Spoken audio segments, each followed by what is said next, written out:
About a quarter of an hour later, there came a soft pop. The entire grove of purple bamboo trembled slightly. The pale violet radiance covering its surface began to fade from above the rooftop, then receded like an ebbing tide from all directions down into the ground before vanishing without a trace. Only then did the crab Taoist withdraw his hand seals and open his eyes. "Let's go up and take a look." As Hanli spoke, he and the crab Taoist climbed the steps before the bamboo pavilion together. Hanli raised a hand and pushed, and the two bamboo doors swung open at once. The moment they entered, a cool and soothing sensation rushed in from all around them, refreshing the mind and making every limb and bone feel wonderfully comfortable. This building can actually draw upon the purple golden lotus in the lake to gather the surrounding heaven and earth spiritual energy here, turning this place into a tiny blessed ground with even denser spiritual chi. One truly has to admire the ingenious mind of whoever built it, the crab Taoist suddenly said with a sigh of admiration. Although this building can gather spiritual chi, it does not imprison it, so the circulation of spiritual energy within this pocket realm remains undisturbed. And the energy that disperses from here feeds the surrounding bamboo grove in return, making this the area with the densest spiritual chi in the entire realm. If it were developed into a spirit herb garden, it would be just right, Hanli said with a nod. After hearing this, the crab Taoist said nothing more and merely nodded in silence. The furnishings on the first floor of the purple bamboo pavilion were exceedingly simple. In the main hall just inside the entrance hung an old scroll, upon which a large character for Zen had been written in thick, heavy strokes. The handwriting was crooked and uneven. It did not look so much like calligraphy as painting, vaguely sketching the silhouette of a stout man in long robes, holding a staff with his chest exposed. Below the scroll sat a prayer cushion woven from coarse hemp. It seemed to have been used often and was badly worn. To the left of the main hall was a side room containing a long couch made of purple bamboo. On the couch sat a square little table, on which rested an extinguished oil lamp and a black teapot with matching teacups. Opposite it, on the right side, stood a folding staircase leading up to the second floor. On the second floor, Hanli and the crab Taoist found 3 storage cabinets, all sealed by secret restraints. After the two of them undid the seals one by one, they were immediately overjoyed. The first cabinet contained a great quantity of spirit medicines and spirit materials, among them fire pattern lingji mushrooms and jade marrow yellow essence roots that were hundreds of thousands of years old, as well as large amounts of heavenly river star sand, frost soul cold crystal, and Ninyang flint. These were only the materials Hanli could recognize. There were many more he had never heard of or seen before, presumably ingredients needed for refining certain high-grade pills and treasures. Hanli did not stand on ceremony. He swept all of those materials away and stored them in his storage bracelet. In the second cabinet, they found more than a dozen cultivation manuals. Only a few were high-grade arts suitable for human cultivators, while the vast majority were techniques meant for demons and other non-human races. After giving them a rough look, Hanli did not examine them further. As it was, cultivating those several time attribute arts and the spirit refinement art already kept him more than busy enough, and he truly had no spare effort to study other techniques. The crab Taoist, however, selected one called Orthodox Lightning Division Law, and asked Hanli to give it to him. Hanli naturally did not refuse. After putting away those manuals as well, Hanli opened the third storage cabinet. As expected, it held magical treasures and immortal artifacts. Spiritual energy overflowed from them, though most were damaged to varying degrees. Among them was a gleaming long sword of exceptional material. It had likely once been a rather powerful acquired immortal artifact, but a long crack ran from the middle of the blade all the way to the tip, greatly diminishing its value, making Hanli sigh repeatedly. What a pity, what a pity! With the sheer strength of its physical body, that giant rat true spirit had been able to contend directly with immortal artifacts, so it had most likely disdained using magical treasures and immortal artifacts. The contents of this cabinet were probably all spoils of war it had taken. At the bottom of the cabinet, Hanli also found a gray storage pouch. Once he refined and opened it, he discovered several dozen translucent crystals inside, each containing incomparably pure immortal spiritual power. They were, astonishingly, several dozen mid-grade Immortal Origin Stones. To think there are this many mid-grade Immortal Origin Stones. These things are extremely rare. In all those years in the North Cold Immortal region, I scarcely ever saw any, Hanli said with pleasant surprise. The difficulty of condensing mid-grade Immortal Origin Stones is far beyond that of ordinary ones. Naturally, they are not something ordinary cultivators can possess. There are likely very few Tai Jade Immortals in the North Cold Immortal region, so it is only natural that they were rarely seen, the Crab Taoist said. Not just in the North Cold Immortal region. Even in this Black Mountain Immortal region, I'm afraid only some large sects would possess any, and they would hide them away like treasures, not using them lightly, Hanli said with a nod. Afterward, Hanli inspected the bamboo pavilion from top to bottom once more. Once he was certain that nothing had been overlooked, he took the Crab Taoist and returned outside the purple bamboo grove. With a sweep of his hand, a hazy green light flashed, and more than a dozen giant ape puppets appeared. Under Hanli's direction, some of the puppets cut purple bamboo in the grove, some felled trees, and others dug up stones from the ground. Before long, they had leveled out a large open space. Once the puppets had used the felled timber and purple bamboo to make fences and enclosures around the clearing, Hanli began setting up restriction arrays around the perimeter. The formation he laid down was a simple one meant to draw the spiritual chi dispersing from the area around the purple bamboo pavilion over to this side. So he finished it very quickly. After that, he took out 2 large barrels of spirit liquid that he had prepared long ago but never had a chance to use, handed them to 2 of the giant ape puppets, and ordered them to irrigate the newly opened herb garden bit by bit. For the land to absorb the spirit liquid and transform into spirit fields suitable for growing herbs, it will still need a century or so. There's no need for us to linger here. We should leave first, Hanli said after glancing at the puppets busily working in the herb garden. As soon as he finished speaking, his thoughts stirred, and he formed a hand seal. The silver light gate that had previously floated outside the forest suddenly appeared before him in an instant. As the connection point between the 2 spaces, it could not be closed while its master was inside the cave heaven treasure. Hanli had not noticed this when he followed Master Jingyang into the fish branch realm, but only realized it this time when entering the flower branch realm himself. Moreover, so long as he wished it, the light gate could be opened anywhere within the realm. Then he and the Crab Taoist stepped through the gate one after the other and returned to the cave residence. Standing in the secret chamber, Hanli once again held that length of jade bone in his hand. When he turned back to look, the silver light gate had already disappeared. He lowered his gaze to this cave heaven treasure named Flower Branch, raised an eyebrow slightly, and then revealed a trace of delight. I'm very interested in that orthodox lightning division law. I'll return first and study it a bit, the Crab Taoist said from the side, his expression as calm as ever. Very well, Hanli said with a nod. After the Crab Taoist returned to his side chamber, Hanli also went back to his own secret room and sat down cross-legged. Holding that length of jade bone in both hands, he gently stroked it, while in his mind he was already thinking of a cultivation art he had not practiced in a very long time, the 100 Meridian Treasure Refinement Art. That jade bone, which had once formed the giant rat's tailbone, was somewhat too large. Whether made into a pendant or necklace, it would be inconvenient to carry around, and because it contained such an enormous internal space, Hanli did not dare store it rashly in his storage bracelet. After some thought, inspiration suddenly flashed through his mind. Since that giant rat had been able to refine this thing into one of its own tail bones, then he ought to be able to do the same. Had not the 100 Meridian Treasure Refinement Art he had cultivated earlier also originated from 100 Creation Mountain? Perhaps that giant rat had used a similar method. Once he made up his mind, Hanli did not hesitate in the slightest. He immediately entered seclusion and began cultivating the 100 Meridian Treasure Refinement Art. Time passed in a flash and more than 30 years went by. On the northern foothills of the floating Cloud Mountain range, in a desolate woodland, a dazzling swordlight plunged from the sky. It was wreathed in layer upon layer of golden lightning, like a rampaging golden thunder dragon diving into the forest. A thunderous boom rang out.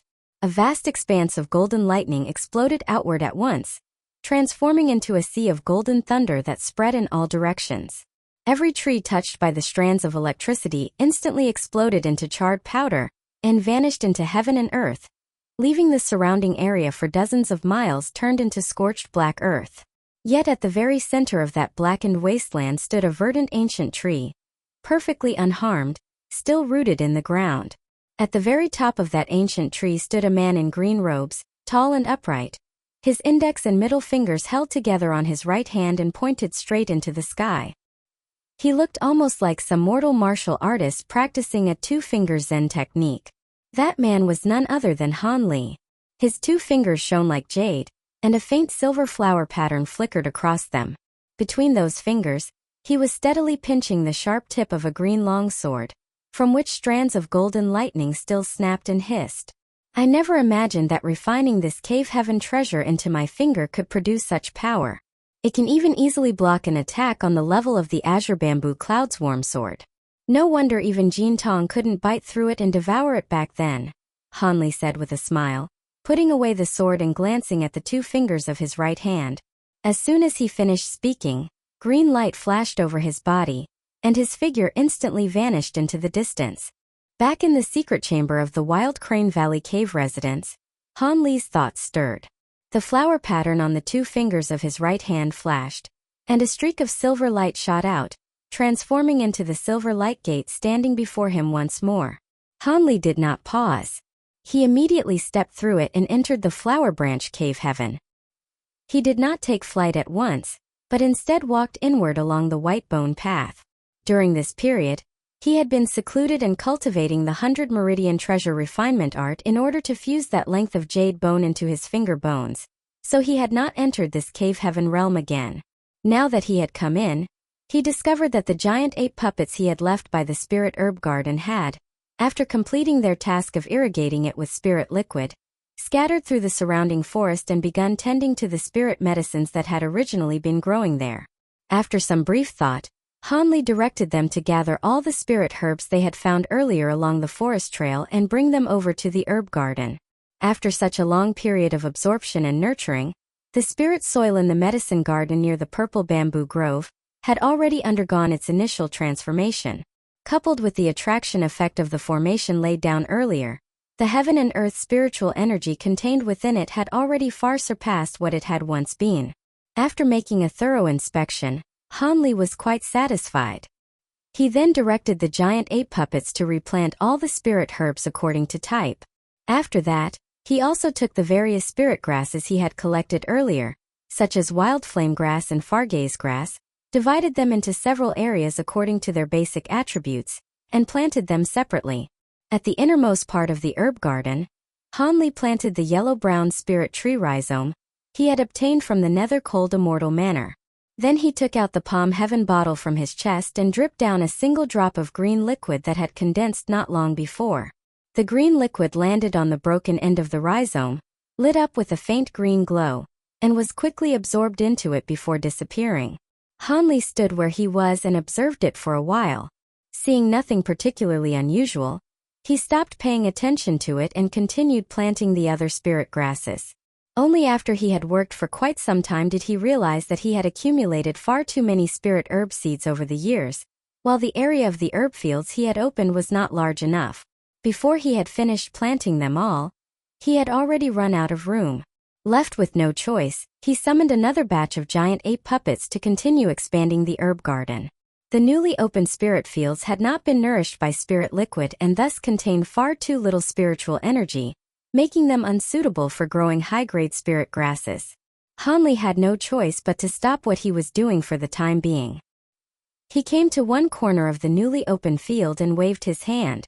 Clumps of purple-black sludge wrapped in immortal spiritual power appeared out of thin air and fell toward the ground. After the sludge landed, Han Li moved his hands through the air like a plasterer smoothing mud, while a pair of great green hands formed of immortal spiritual power continuously spread and flattened it, blending it with the spirit field. Before long, that newly opened spirit field had turned into a muddy swamp. From time to time, purple bubbles rose and burst, releasing waves of scorching heat. Seeing the purple mist beginning to gather above the swamp and the tiny arcs of electricity hidden within it, Han Li nodded in satisfaction. At long last, the Thunder Marsh rest soil he had dug up back then had found a place to settle. Afterward, he replanted the Tao Soldier Mother Bean into that Thunder Marsh spirit field. Once everything had been put in order, Han Li went and stayed in the purple bamboo pavilion for a short while. When he came back out and walked into the purple bamboo grove, he suddenly remembered something. With a flip of his wrist, he took out a jade box. After opening it, Han Li removed a clump of roots from a silver spirit bamboo and planted it in an empty patch within the grove. Then, like some country landlord checking his fields, he gave his new medicine garden another look over. Only then did he leave the flower branch cave heaven and return to the secret chamber of his cave residence. Standing in the chamber, Han Li pondered for a moment, then turned and left for the place where Emo Guang was cultivating in seclusion, waking him from meditation. After cultivating for so long, Emo Guang's fusion with that gray immortal corpse had become increasingly complete, and the aura emanating from him had already stabilized at the peak of the golden immortal stage. Moreover, when he activated his secret art, his cultivation could even rise to the peak of the early Tai stage, and he could maintain it for the time it took 3 sticks of incense to burn. By then, he had clearly surpassed Han Li. "Fellow Taoist Han, is there some matter for which you have awakened me?" Emo Guang asked, opening his eyes and looking at Han Li before him. "It's nothing much. Not long ago, I happened to find a place suitable for fellow Taoist Emo Guang to cultivate and recuperate in seclusion. That way you won't have to remain confined forever within this tiny bit of space," Han Li said calmly. "Oh? Can I go into the valley? Or outside the mountain?" Emo Guang asked in puzzlement. "Neither. That place is actually inside a cave heaven treasure. The internal space is not small, and fellow Taoist Emo Guang can stay there for the time being," Han Li said, tugging faintly at the corner of his mouth. "Then I should congratulate fellow Taoist Han," Emo Guang said with a smile after a brief pause. Han Li said nothing further.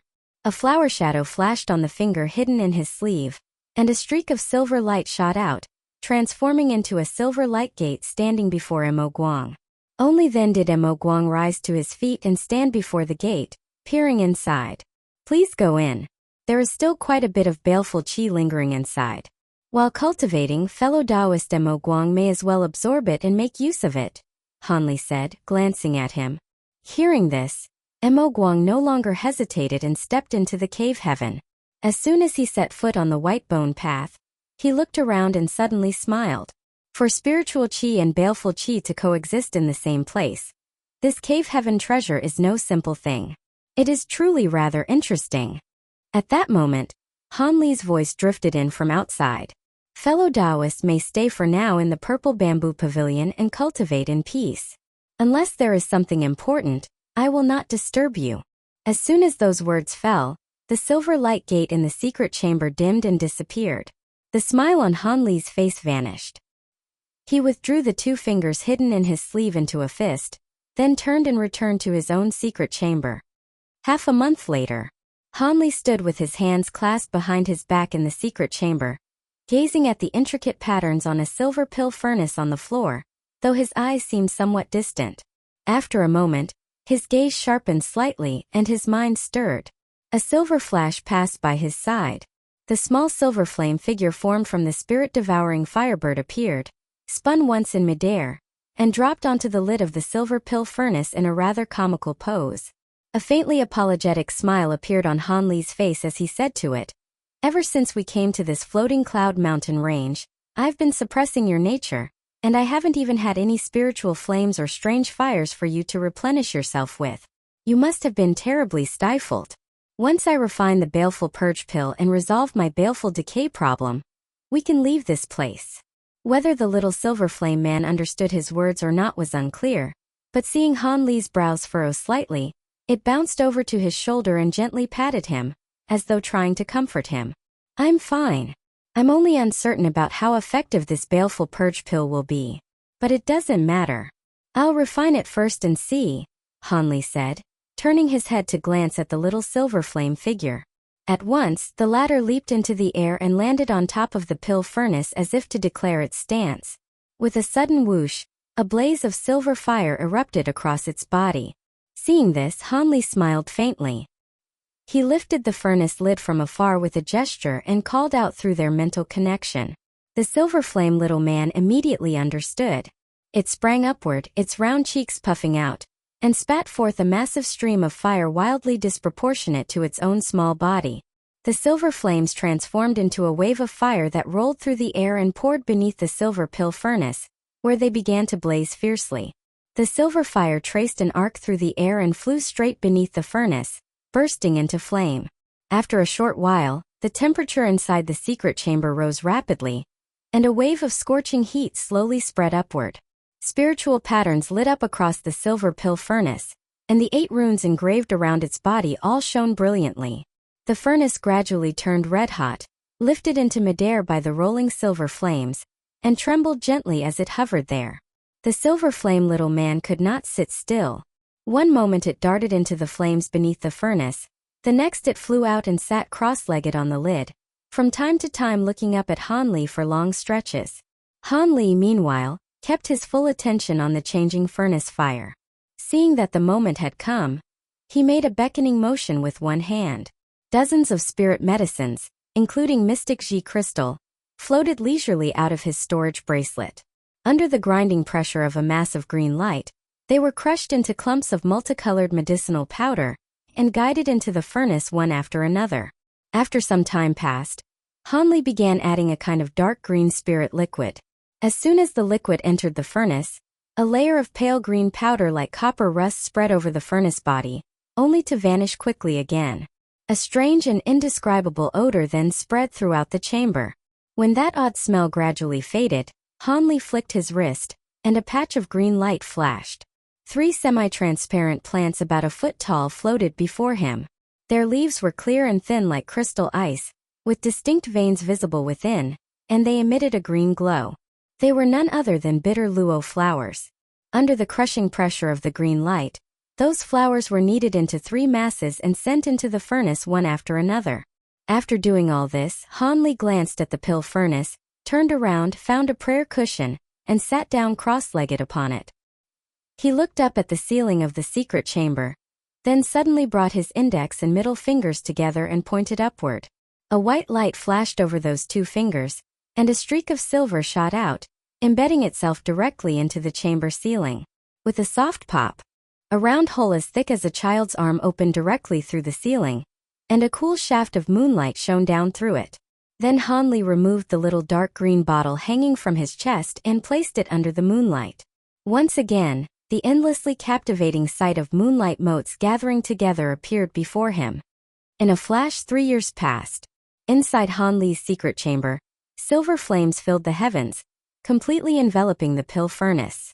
The furnace lid trembled non-stop, making clattering sounds, as though it could no longer remain shut and wanted to fly open. Yet a little silver flame man sat cross-legged atop it, both hands pressing down on the lid and holding it firmly in place so it could not break free from the furnace body. Han Li stood beside the furnace with a solemn expression, staring intently at its movements. Just then, a mass of black mist resembling baleful qi seeped out through the gap beneath the lid. The silver flames swept over it, burning it away completely. "It's ready," Han Li said at once, his eyes flashing. At his words, the little silver flame man clapped both hands against the lid and shot upward. The flames wrapped around the furnace peeled away at the same time, all returning to his body. Without the support of the fire, the silver pill furnace dropped back to the floor with a metallic clang, while the lid sprang open with a sharp snap. 3 masses of black light shot out from within. Swept up by a wash of green radiance, they flew into Han Li's hand. His brows twitched faintly as he accepted them and looked closely. Resting in his palm were 3 black pills the size of longan fruit. These 3 black pills were black as ink from end to end, with pinpricks of reflected light on their surfaces, while a pungent odor drifted out from within them. Han Li wrinkled his nose slightly, waved a hand to put away the silver pill furnace, then came over to the prayer cushion and sat down cross-legged. Seeing this, the little silver flame man also drifted over curiously and hovered beside Han Li's hand, as if staring at the 3 strange pills with wide eyes. Han Li had originally placed great hopes in these 3 baleful purge pills, but now that they had truly been refined, unease had instead grown stronger in his heart. When he obtained the pill formula back then, the other party had only said there was a certain chance. As for how great the odds of success actually were, no one knew. "Whether it works or not, I can only try," Hanli muttered with a bitter smile after a moment of thought. Then he turned to the little silver flame man and said with a smile, "In a bit, just help guard me." At those words, the latter nodded heavily and immediately flew 3 zhang away, folding its arms across its chest in a manner that seemed to say, "Leave it to me." Hanli smiled and nodded back, then began regulating his breathing with his eyes closed. Half an hour later, he lifted his wrist and tossed one of the pills directly into his mouth. As soon as the pill went down his throat, a pungent and stimulating taste spread instantly, sliding down his gullet all the way into his abdomen. Hanli felt as though a line of fire stretched downward from his throat, burning his face bright red and drawing a pained expression onto it.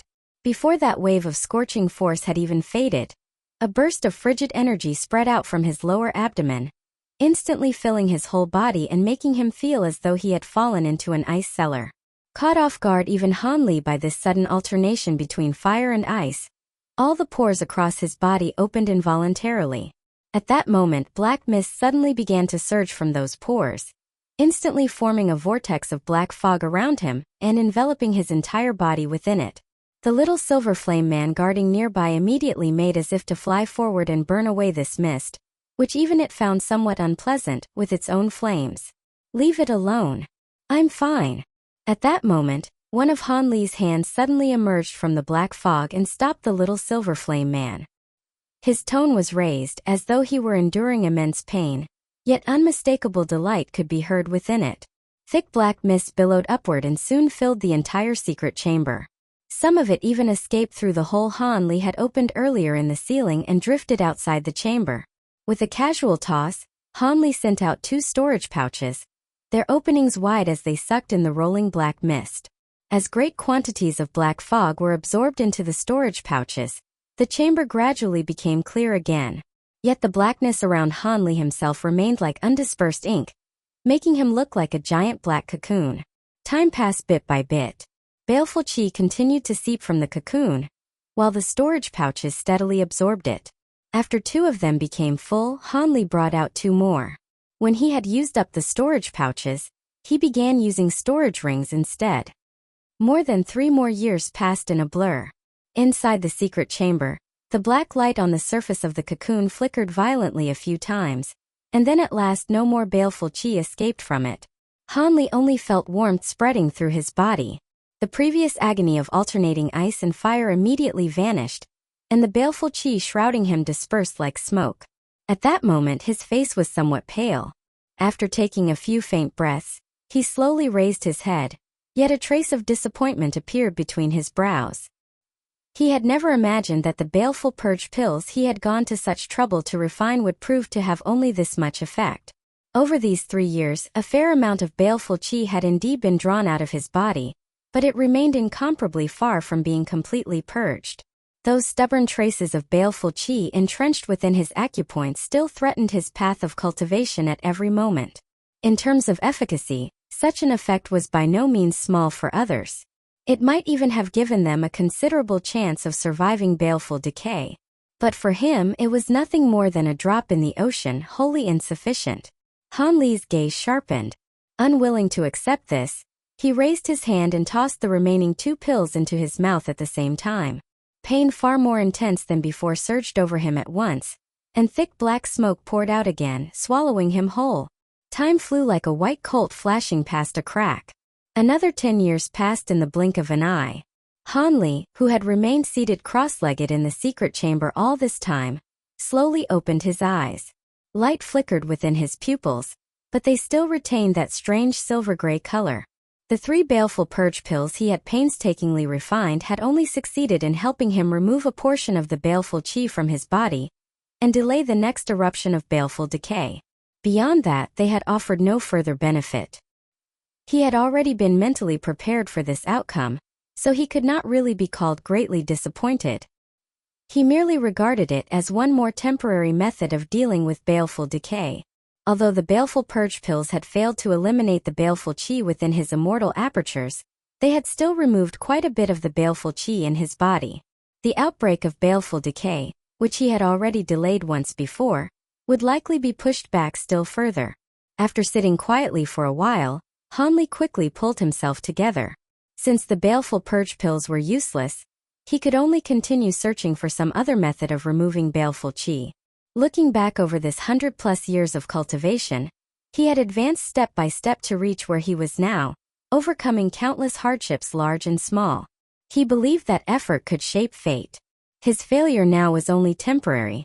With a contemplative expression, he flipped out the Dragon 5 mask and posted a bounty mission within the Impermanence Alliance, seeking methods to remove baleful qi and survive baleful decay. Immediately afterward, Hanli took out a communication array plate. With a spell gesture, he tapped it once, and circles of spiritual patterns lit up across its surface. In Jukuin City, within a wooden pavilion belonging to 100 Creation Mountain branch. Outside the pavilion stretched a huge flower garden filled with blossoms of every color. Purple and crimson flowers surrounded the pavilion in the middle, making it look exquisitely beautiful, like a sea of flowers. Master Jingyang sat in a reclining chair inside the pavilion and waved out a spell, putting away a white array plate floating before him. So it failed. But that also makes this an opportunity, he murmured to himself in surprise. Then a faint smile appeared on his face, and he snapped his fingers. A white light flashed at his fingertips. At that very moment, a green shadow flickered behind Master Jingyang, and the figure of a young girl in green robes appeared. She looked only 16 or 17 years old, slender in figure with delicate features. Yet her clear face was full of capable sharpness. She bowed to Master Jingyang and said, "Vice Mountain Lord, what are your orders?" "Pass down the command to search for and gather methods of expelling baleful qi," Master Jingyang instructed. At these words, the girl in green opened her mouth, but did not speak at once. "What is it?" Master Jingyang asked, frowning slightly. "You have already exhausted all of your Immortal Origin Stones. The next resource allocation will not come for another 100 years, and any method for expelling baleful qi is worth an enormous price. Are we to use the mountain's finances? If that is discovered," the girl in green said after a brief hesitation, "it doesn't matter. Do as I say," Master Jingyang said blandly. "Yes." Seeing this, the girl in green said no more. Her petite body turned into a streak of green shadow and shot off into the distance, like a little green oriole, vanishing in an instant. Inside the secret chamber, Hanli waved his hand and cast a spell, putting away the communication array plate. Because of the appearance of Silver Fox at the previous auction, Jukuin City remained under extremely heavy guard, so it was inconvenient for Hanli to go there for the time being. He could only ask Master Jingyang for help. He had already made use of every channel available to him. From here on, all he could do was wait slowly. Hanli stared ahead, planning his next course of cultivation. His current cultivation had reached a bottleneck. Without confidence in surviving baleful decay, breaking through to the Tai realm was nothing but a distant dream. And aside from the mantra treasure will scripture, although the other two time attribute cultivation arts were not far from completion, he felt that they were of little help to his present self, and moreover they did not appear to be complete versions. As he thought about it, the image of Silver Fox using the spirit refinement art to deflect the attacks of Gong Shu Tian and Su Lu surfaced in his mind, and his heart stirred faintly. He had already perceived some clues about that advanced application of the spirit refinement art, but unfortunately he still could not attempt to practice it now. Although the Silver Fox incident had not implicated Hanli directly, it had served as a warning. He was now in the Black Mountain Immortal Region, not the North Cold Immortal Region or the Savage Wilderness Realm. This was already territory under the strict supervision of the Heavenly Court. Though there had been all kinds of coincidences and some prior arrangements, for 3 supervisory immortal envoys to appear at a mere auction meant there was no telling how much of the Heavenly Court's power lay hidden in the Black Mountain Immortal Region. Silver Fox's current whereabouts were unknown, but those 2 supervisory immortal envoys might well still be somewhere near Jukuin City. More importantly, the supervisory envoy in Jukuin City named Su Lu was no ordinary figure either. No matter how one looked at it, now was not the right time to cultivate the spirit refinement art. Although Hanli had already tested it and found that practicing the spirit refinement art would not be detected by that white compass, there was no guarantee those people did not possess some other, even subtler method. Better to be cautious. After a brief moment of thought, Hanli waved his hand. A flash of light appeared before him, and 3 objects materialized. A broken dagger, a small white jug, and a green wooden ruler. All 3 emitted faint fluctuations of the power of time law. The broken dagger was the time attribute object he had found in Gong Shujiu's storage artifact. The small white jug was none other than the time-severing jug, while the green wooden ruler was the wooden ruler immortal artifact he had just obtained from Master Jingyang. Hanli formed hand seals with both hands. Golden light surged behind him, and the mantra treasure wheel emerged. He chanted incantations under his breath, his 10 fingers moving non-stop through signs. Golden light flashed at the center of the treasure wheel, and the Eye of Truth appeared, from which a ray of golden light shot forth and landed on the broken dagger. At once, waves of law power surged from the dagger, and brilliant golden radiance blossomed from it. Extending outward from the broken part, it rapidly restored the weapon in full. A brand new golden dagger appeared before Han Li's eyes. It was engraved all over with meandering runes, and its edge gleamed with a cold sharpness that made it look deadly indeed.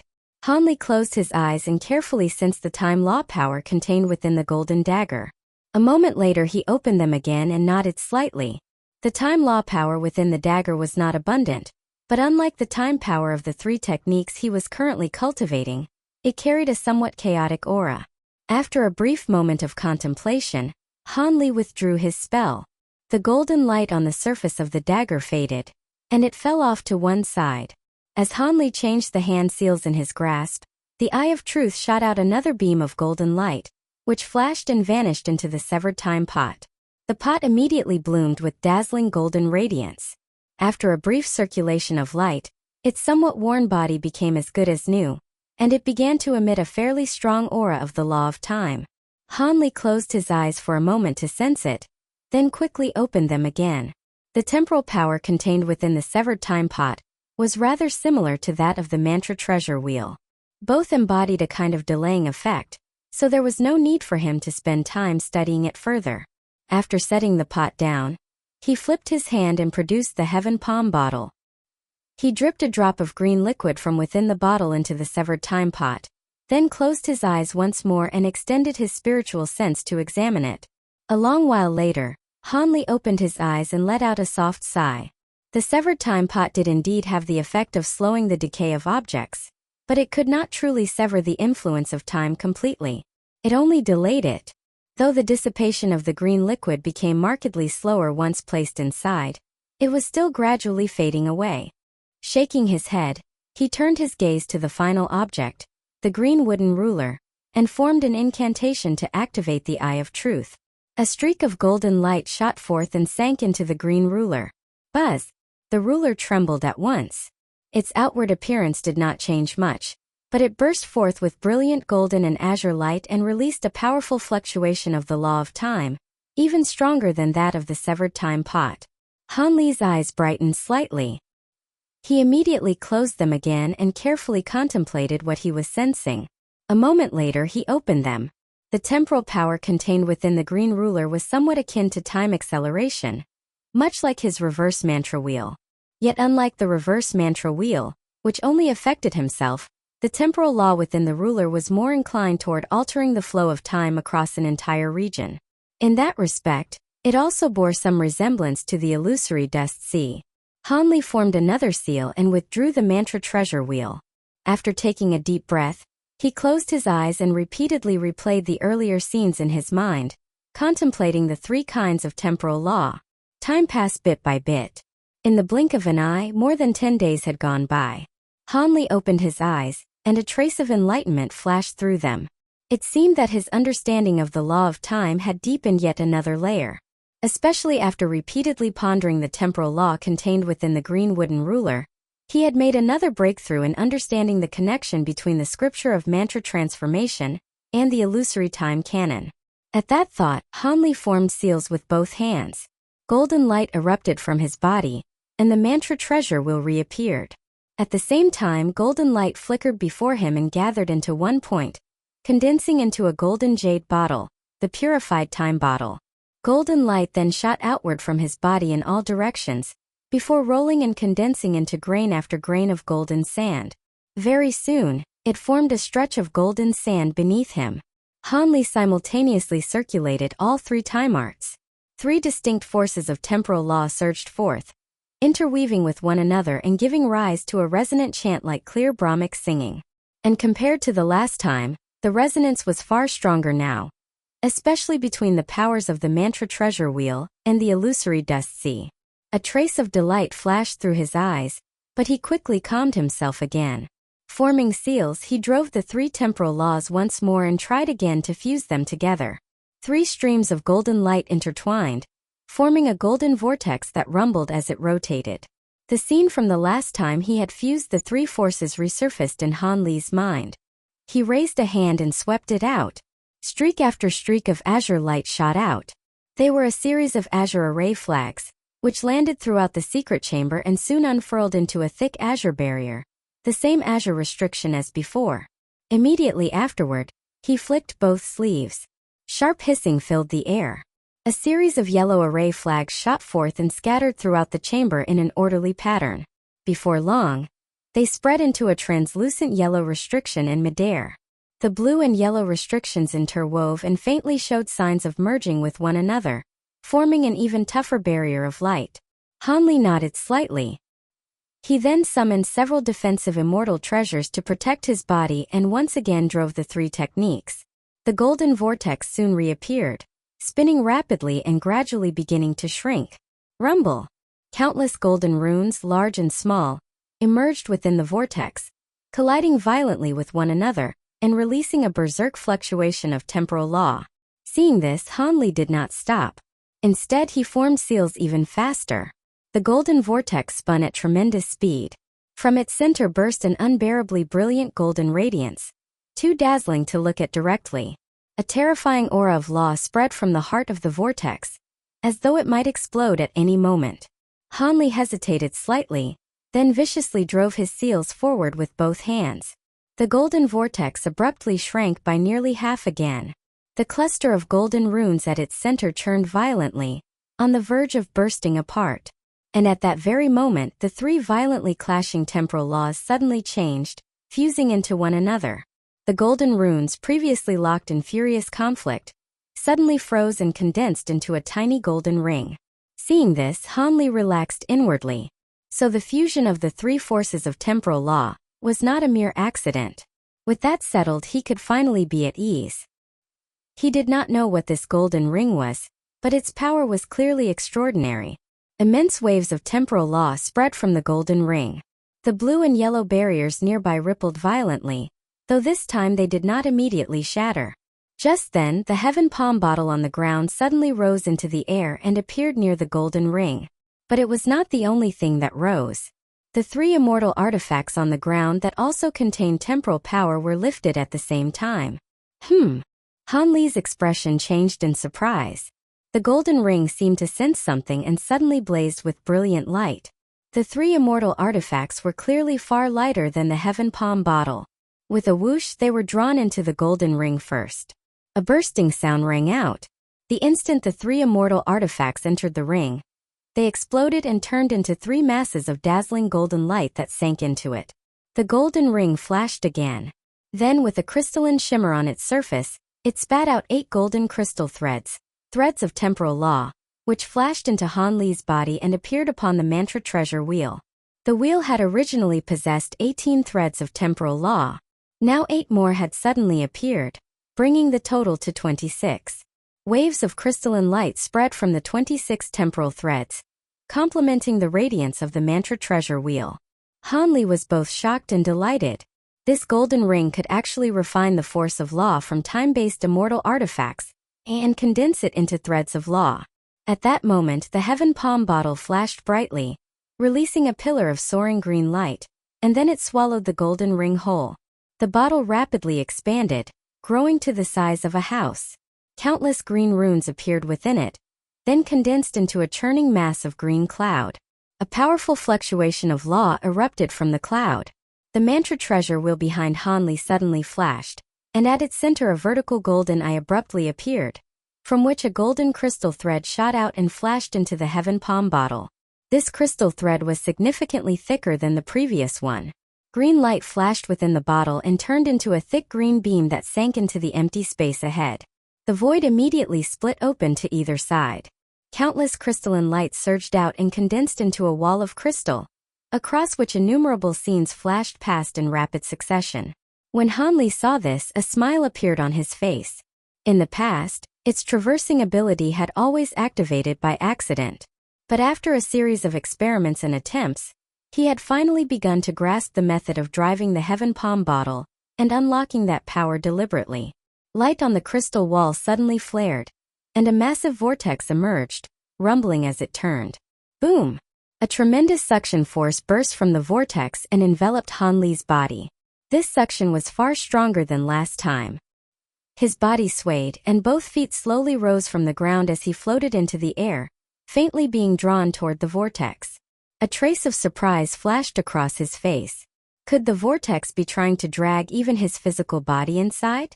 Yet it seemed that the swallowing force was still not quite strong enough. In the next instant, his body swayed again and fell back to the ground. But a stabbing pain struck Hanli's mind. His soul was pulled helplessly into the vortex, and his vision went black as he lost consciousness. He did not know how much time passed before awareness slowly returned. He looked around. Once again he had arrived in that barren, gray, misty space. The silver river floated in midair, flowing with a constant rushing sound. A contemplative look crossed Hanli's face.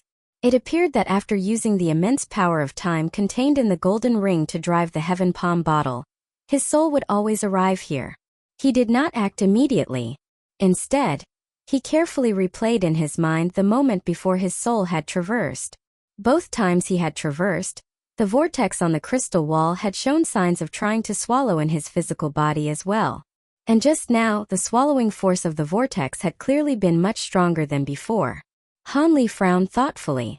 Compared with the last traversal, neither his cultivation nor his understanding of temporal law had changed very much. If there was one real difference, it was the sudden addition of 8 temporal law threads. Could it be that when the number of temporal law threads reaches a certain level, even the physical body can traverse to this place? A strange thought suddenly arose in his mind. Hanli remained silent for a moment, then quickly cast aside the distracting thought. His figure rose from the ground, and with several flashes he arrived beside the river. Within the great river, countless droplet-like spheres of light of varying sizes drifted past. Within every sphere scenes flickered endlessly. After his previous experience, he had already gained a rough understanding of these droplet spheres. If his guess was correct, each sphere represented a scene that had occurred somewhere in the past. Though he did not know where these spheres came from, they were precisely what determined the destination of traversal. Hanli did not approach the river too closely.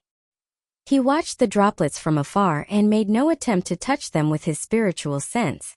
One droplet after another drifted quietly past, and none of them pulled in his soul. Hanli relaxed inwardly. It seemed that at this distance, so long as he did notely probe the droplets with his spiritual sense, traversal would not be triggered. Having understood this, he let go of his concern and began to carefully observe each sphere of light. Though the droplets flowed at astonishing speed, Hanli's eyesight was sharp enough to catch a great deal. As he watched, he made a few new discoveries. The scenes within the spheres were all different.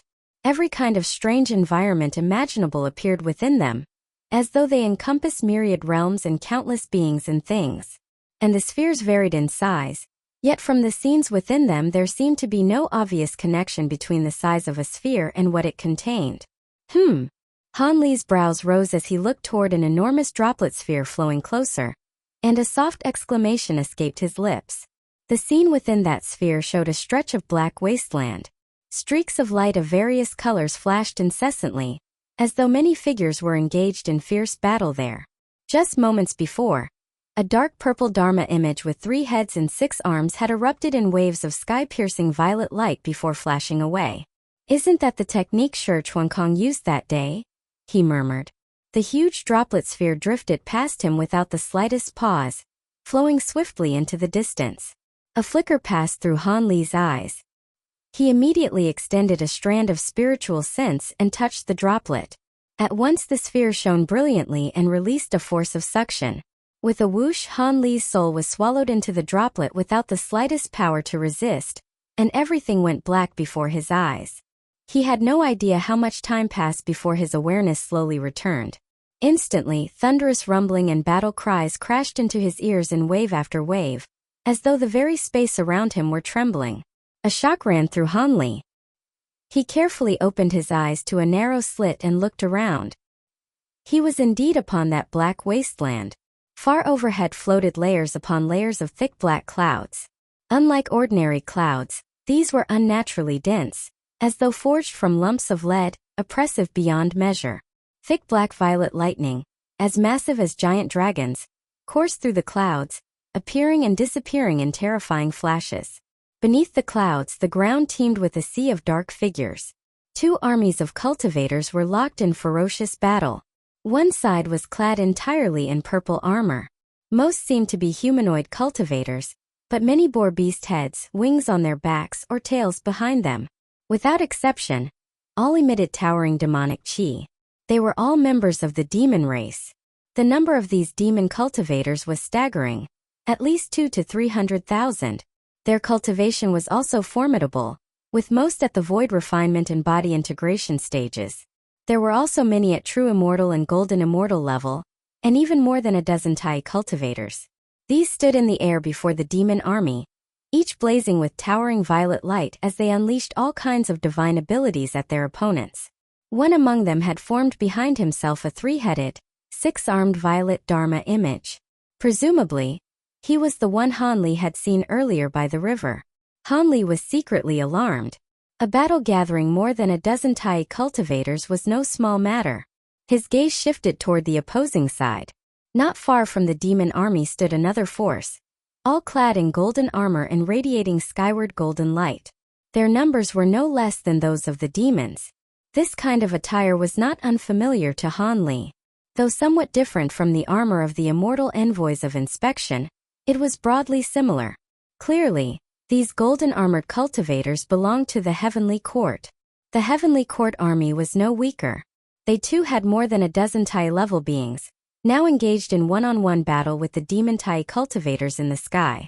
And behind the Heavenly Court army, a gigantic golden vortex tens of li wide floated in the void, rumbling as it spun.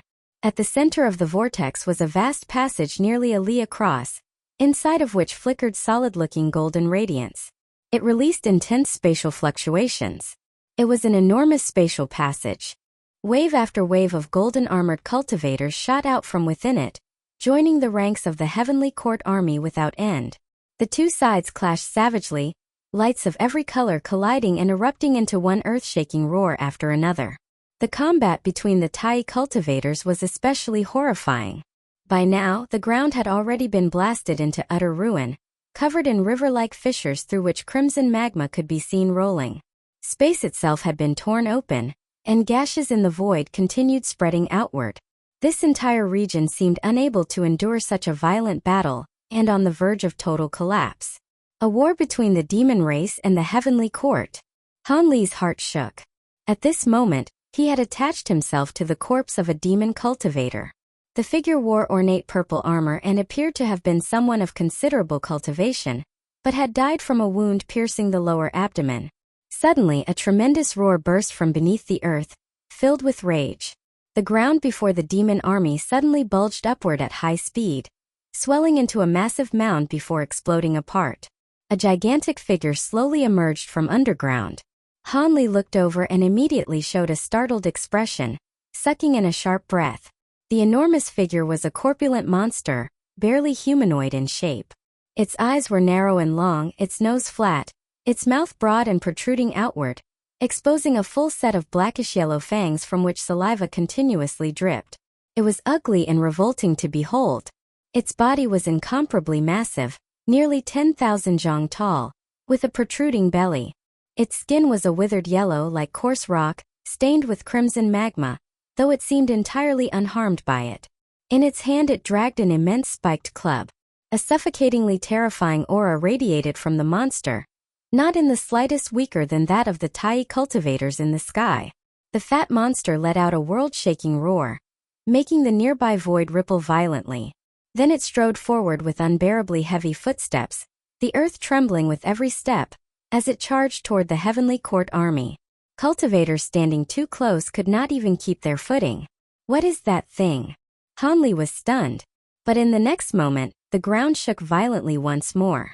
Before the demon army, one mound after another rose up, and then one after another similar corpulent monsters crawled out from underground. There were 20 or 30 of them in all. Wielding their giant clubs, they charged toward the heavenly court army. Huge shadows of spiked clubs swept out. Heavenly court cultivators were crushed and killed as easily as insects. The vanguard of the heavenly court army collapsed at once. But just then, the blare of war horns rang out from the heavenly court ranks. The heavenly court cultivators immediately retreated like a receding tide, and several hundred silver giants emerged. Each of these silver giants was also nearly 1,000 zhang tall. Their silver hair stood straight like steel needles, their faces sharp and simian, and on their backs were vast silver wings wrapped in crackling arcs of lightning. In their hands each held a silver awl in the left hand and a silver hammer in the right, both of which emitted terrifying auras of thunder. The 20 or 30 corpulent monsters came charging in, but the silver giants remained expressionless and unmoved. They swiftly raised both hands, pointing the awls toward the monsters. Then with a single coordinated motion, they swung down the arms holding the hammers and struck the rear ends of the awls with tremendous force. A peal of thunder exploded. Several hundred enormously thick bolts of silver lightning shot forth from the giants' hands. Each was more than 10 zhang thick, like massive silver lightning spears, and every one of them struck the corpulent monsters. Terrifying fluctuations of the lightning law burst from the silver lightning, stirring the black thunder within the clouds overhead into a frenzy.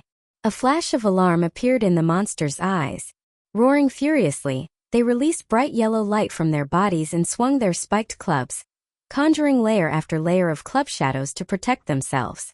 But before the silver lightning, those many layers of club shadows were torn apart as though made of paper, and the thick silver bolts crashed directly into the monsters. Their bodies, which had seemed incomparably tough, were instantly blasted full of holes. In the blink of an eye, most of the monsters exploded outright into a rain of shattered flesh. Only a few survived the initial assault, but all were gravely wounded. Yet the silver lightning covering the silver giants' bodies had also entirely vanished. Weariness showed on their faces, and the glow of the thunder hammers and awls in their hands had dimmed to the extreme. Cracks even appeared across them, suggesting they were one-use treasures. At that very moment, the black clouds above the silver giants suddenly churned. All the black lightning within several hundred li gathered rolling inward, instantly forming a giant black lightning palm dozens of mu in size, which came crashing down toward the silver giants. A terrifying pressure erupted from the black palm, as though it would crush the whole sky. But just then, the void above the silver giants flickered, and a mass of golden flame appeared out of nowhere. It was a figure made entirely of golden fire, its appearance obscured beneath the flames. The instant this figure appeared, one hand reached into the air and made a grasping motion. A tremendous explosion sounded overhead. A gigantic dragon claw composed of golden flame abruptly emerged and collided head-on with the lightning palm. With a muffled boom, the lightning palm halted in midair, held up by the flaming dragon claw. Lamozi, you used these Titan great demons to lure out my Thunder God division. Did you really think I wouldn't see through such a trick? The golden fireman said with a laugh. Did you? Came a sneer from the black thunderclouds. Before the voice had fully faded, one of the heavily wounded corpulent monsters below suddenly opened its huge mouth and spat out a blinding mass of blood-red light. It shot forth with incredible speed and appeared in an instant near the silver giants, revealing its true form. A blood-red sphere no larger than a fist. The sphere was entirely crimson, crisscrossed with countless fine blood vessels that writhed like living things, radiating sky-piercing blood light. The myriad calamities blood source pearl. Upon seeing the blood sphere, the golden fireman cried out in shock and moved to dive downward. You want to leave? It won't be that easy. Another cold laugh came from the thunderclouds above. The black lightning palm blazed brighter at once, shaking the flaming dragon claw and forcing it downward. At the same time, one finger of the lightning palm moved ever so slightly. With a ripping sound, two thick black lightning bolts shot down, appearing in front of the golden fireman in a flash like a gigantic pair of lightning shears, snapping shut toward him. Seeing this, the golden fireman roared. His body abruptly expanded several times over, revealing his true form. A burly golden-haired man, his entire body wrapped in a faint golden glow that emitted powerful fluctuations of law, as though his spirit domain had been compressed to within only a few zhang of his body. A pair of golden dragon horns had grown from his head, golden dragon scales covered his cheeks, and thick layers of scales also covered his bare arms. Both hands had become entirely golden dragon claws. A golden dragon shadow emerged around his body, then turned into a streak of flame and shot into the flaming dragon claw overhead. The flaming dragon claw flared again and once more held the lightning palm at bay. With a furious shout, the golden-haired man threw a punch. A massive golden fist appeared in a flash of firelight, instantly smashing apart the two black lightning bolts before continuing without pause toward the blood-red pearl below. Though his movement was astonishingly fast, he was still a step too late. The blood pearl below suddenly flared with crimson light, then exploded with a deafening blast. At the same time, a blood-red sun 10,000 zhang in diameter appeared out of nowhere, swallowing up the several hundred silver giants within it. The golden-haired man in the air was also engulfed by the blood-red sun. The blood sun flickered without end, blood-red radiance roiling across its surface and releasing vast fluctuations of law. The ground below was also caught in its influence and at once melted like wax, turning into streams of green smoke that vanished into nothingness. Many cultivators from both armies were likewise swept into the blood sun, their bodies instantly dissolving into pools of blood. This is the law of blood. Hanli was shaken to the core. Back then, the master of Red Moon Island had also wielded the law of blood, but he had only been a true immortal, and his law had been condensed through the power of faith. Compared with the blood-red sun before Hanli now, the difference was like that between a firefly and the moon. A streak of golden fire shot out from the blood-red sun and landed far away, shrinking to reveal the golden-haired man once more. His body was badly damaged in several places. Many of the dragon scales covering him had become pitted and battered, with some even split apart entirely. The golden-haired man formed a seal and waved a hand. A layer of golden fire immediately surged over his body. Wherever the flames passed, his damaged flesh recovered at remarkable speed, returning to perfect condition in the blink of an eye. At that moment, the blood-red sun flickered twice and rapidly vanished. The several hundred silver giants within the bloodlight had all disappeared without a trace. When the golden-haired man saw this, his expression instantly darkened. He abruptly raised his head and looked toward the sky. A figure descended from the black clouds overhead, slowly landing. It was a middle-aged man in fluttering purple robes. He looked to be in his 40s.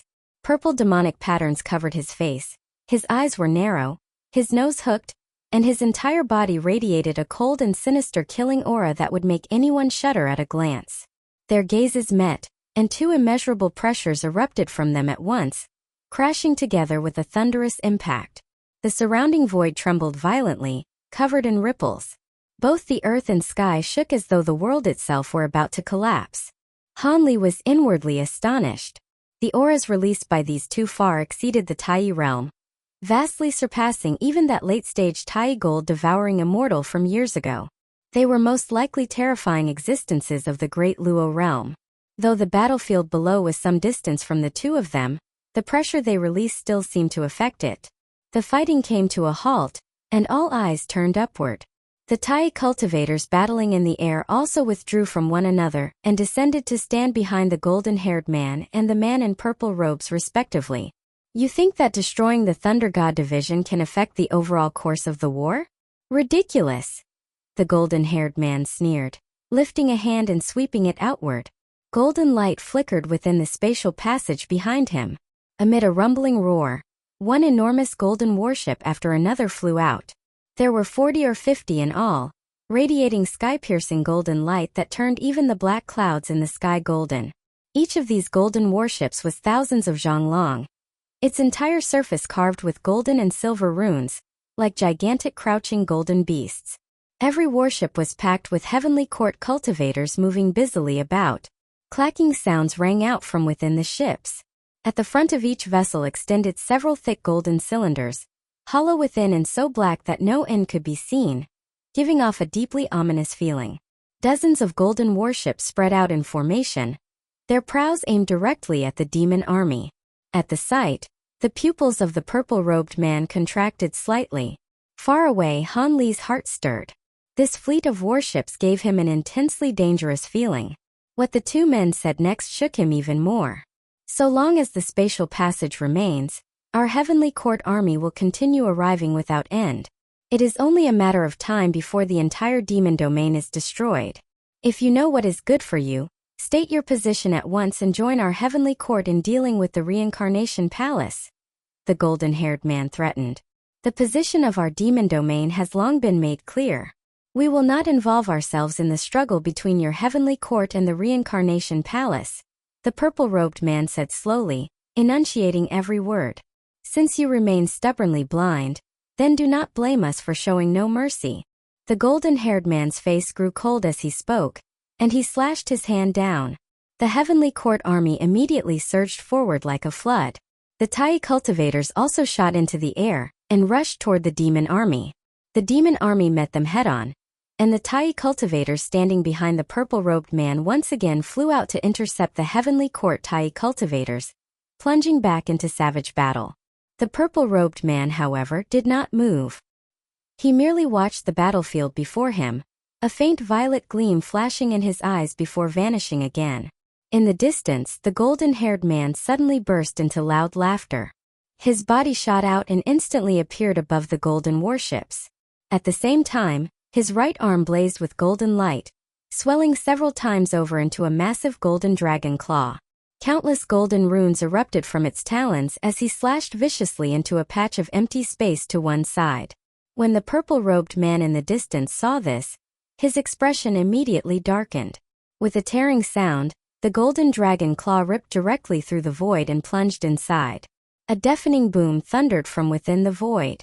Purple and gold light exploded outward, and a tremendous spiritual pressure burst forth, tearing the spatial there open to 10 times its previous size. A purple figure staggered out from the crack in space.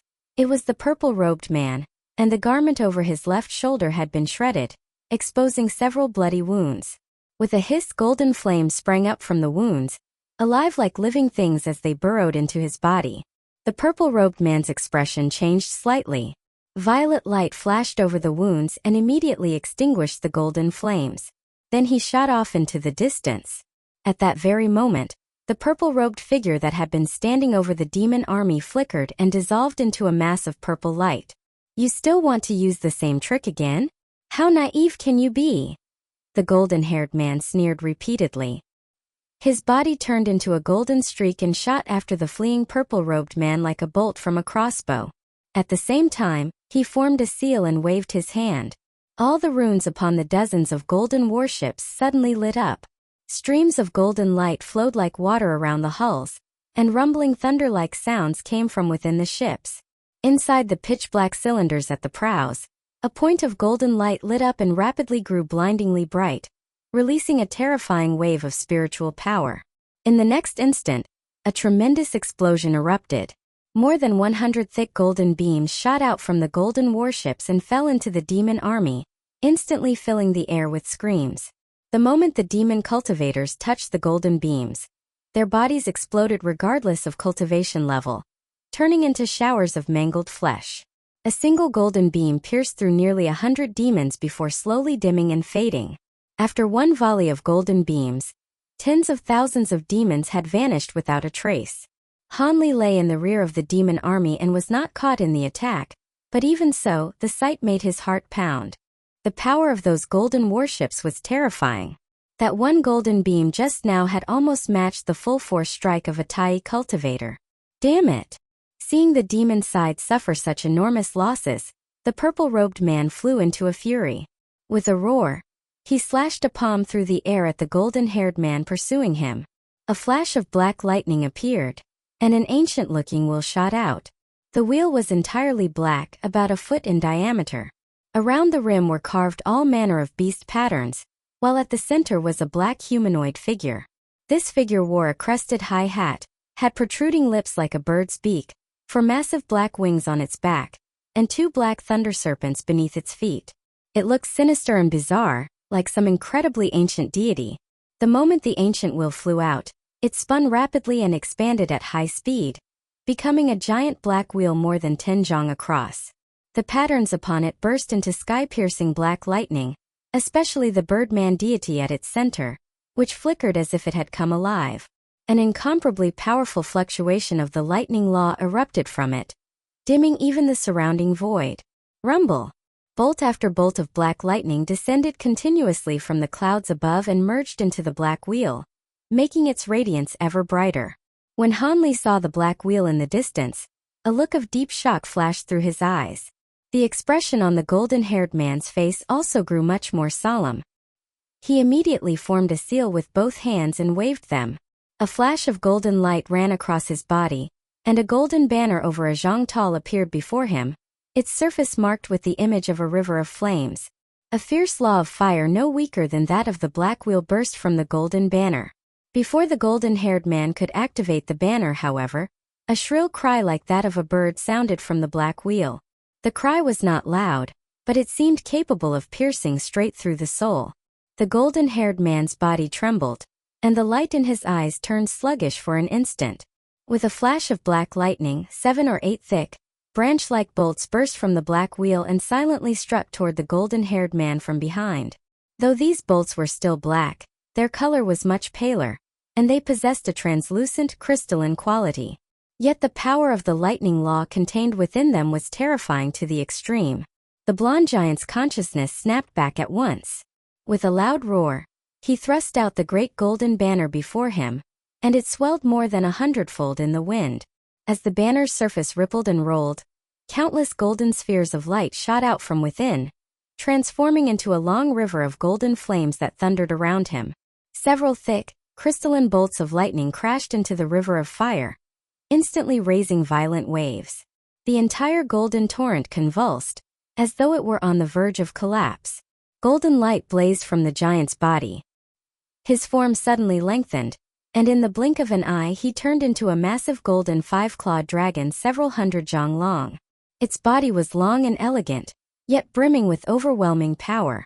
Thick golden scales covered it from head to tail, each scale etched with lines of golden spiritual patterns that made it seem indestructible.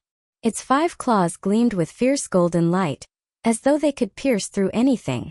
A vast and surging aura burst from the dragon, nearly twice as powerful as when the blonde giant had still worn human form. The golden dragon opened its jaws, and a thick beam of golden light shot out and vanished into the great river of golden flames. At once the river brightened, expanding several times over. The flames inside it surged forward with even greater speed, several times faster than before, rumbling on like a shattered galaxy in full collapse. The crystalline lightning bolts were immediately swept into the river of golden flame, and before long they were devoured completely.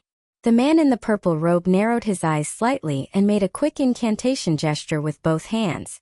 Black lightning burst from his body and spread at terrifying speed in all directions, forming a black thunder spirit domain that spanned dozens of li, and enveloped the blonde giant within it. Countless arcs of lightning rolled and churned through the domain, taking on all manner of shapes. Amid them stood more than a dozen towering black figures, each radiating frightening fluctuations of the lightning laws. So you truly want a battle to the death? Fine. Then let me see just how powerful your mad thunder spirit domain really is, Limosi. The golden dragon's expression changed slightly, but then he let out an angry roar. Golden flames around him exploded outward as he prepared to unfold his own spirit domain. But the man in purple seemed to be just a little faster. Chanting under his breath, he pointed at the black wheel with a hand seal. The dozen or so shadowy figures inside the spirit domain shot forward like lightning and vanished into the black wheel. The wheel instantly expanded again, becoming almost translucent as it released a dazzling crystalline thunderlight that could scarcely be looked at directly. Dozens of thick crystalline lightning bolts shot from the wheel like a forest of thunder. Most of them lashed toward the blonde giant, while the remaining few were redirected by the purple-robed man's spell, and hurled toward the golden warships below. Limosi, you dare divide your attention while fighting me? At the sight of this, the golden dragon flew into a rage. Golden flames flared from his body, but instead of forming a spirit domain, they flashed and transformed into an enormous cloud of golden fire. Countless golden runes rolled within the cloud, continuously letting out thunderous rumbling sounds. It was impossible to tell what divine ability it was, but the moment it took shape, it shot straight at the man in purple with terrifying force.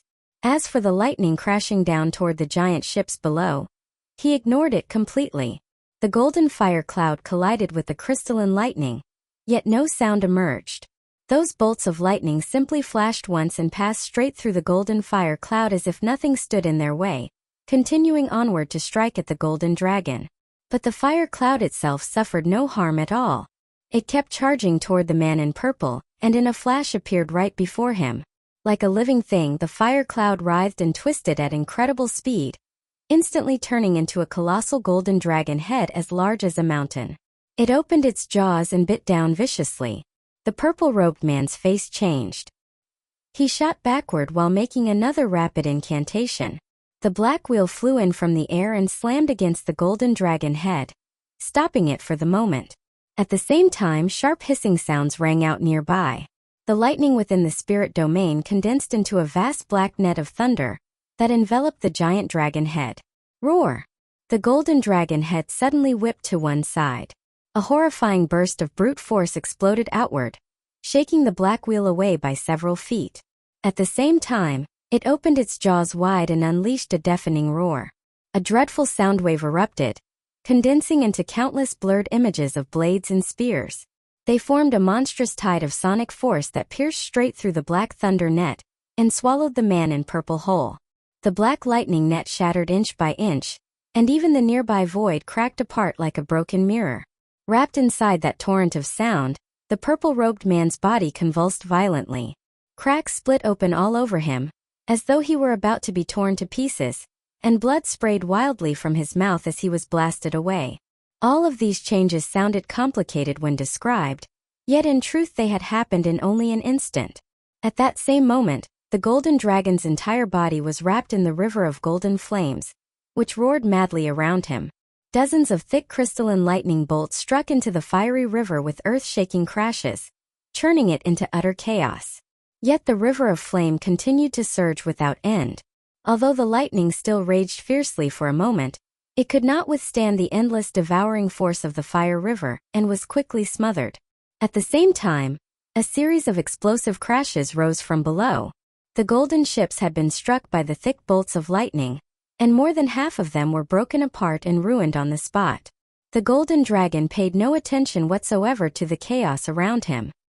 His dragon eyes remained fixed only on the purple-robed man who had been sent flying. Then his enormous body turned into a streak of golden light and shot after him. Die!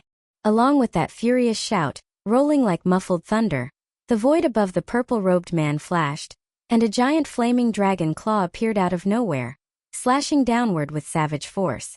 But just then, something unexpected happened. The space below the purple-robed man rippled, and a black vortex abruptly appeared from thin air, swallowing him whole.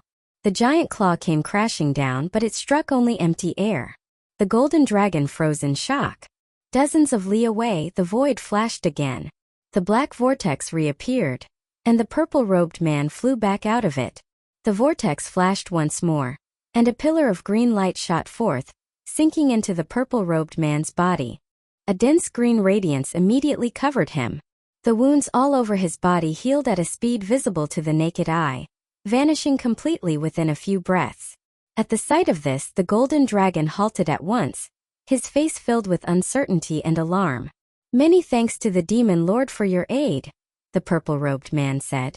Though his face was still deathly pale, his movements were no longer hindered. He rose to his feet and bowed deeply toward the black vortex. Hearing those words, the golden dragon's expression changed drastically.